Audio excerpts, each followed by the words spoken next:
343 के अनुसार संघ की राजभाषा के रूप में देवनागरी में लिखित हिंदी को स्वीकार किया गया था, सबको पता है। लेकिन उसके पीछे उसके अगले उसमें 2 में बताया गया था अगले 15 वर्ष की अवधि के लिए अंग्रेजी भाषा का प्रयोग किया जाता रहेगा। और इसमें अभी आगे भी इसकी जरूरत है। वो आयोग इसका स्टडी करेंगे, समिति का गठन होगा। इन सब के बारे में हमारे कॉन्स्टिट्यूशन का 344 में बताया गया था। मैं इस पर ज्यादा वो नहीं करूंगा। मैं आज की समिति है हमारे पास आती है, वो समिति 1976 में बनी।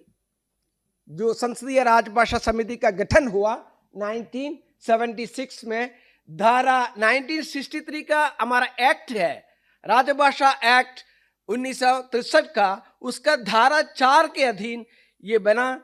उसमें 30 सदस्य होंगे, 20 लोकसभा के और 10 राज्यसभा के। अगला सर।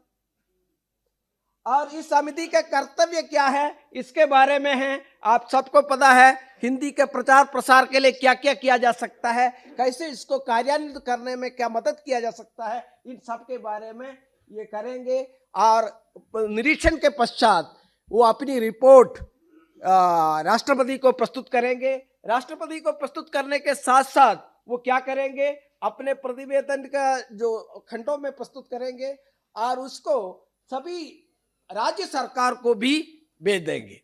केवल राष्ट्रपति को नहीं, सभी राज्य सरकार को भी भेजेंगे।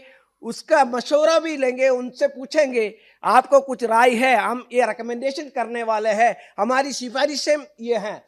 हम निरीक्षण के पश्चात लोगों के संपर्क करने के बाद हमें ये जो मद है, हम ये राष्ट्रपति को देने वाले हैं। आप लोग अपना मंतव्य जो भी है इस पर बताना चाहे तो बता सकते हैं, राज्य सरकार को भी देंगे और इसके बाद वो राष्ट्रपति को ये प्रस्तुत करें। ठीक है, राष्ट्रपति क्या करते हैं, राज्य सरकारों से प्राप्त सुझाव के वो देखते हैं और कुछ इंप्लीमेंट कर सकते हैं, उसको इसमें कार्यान्वित करते, संशोधन करके उसको लागू करते हैं।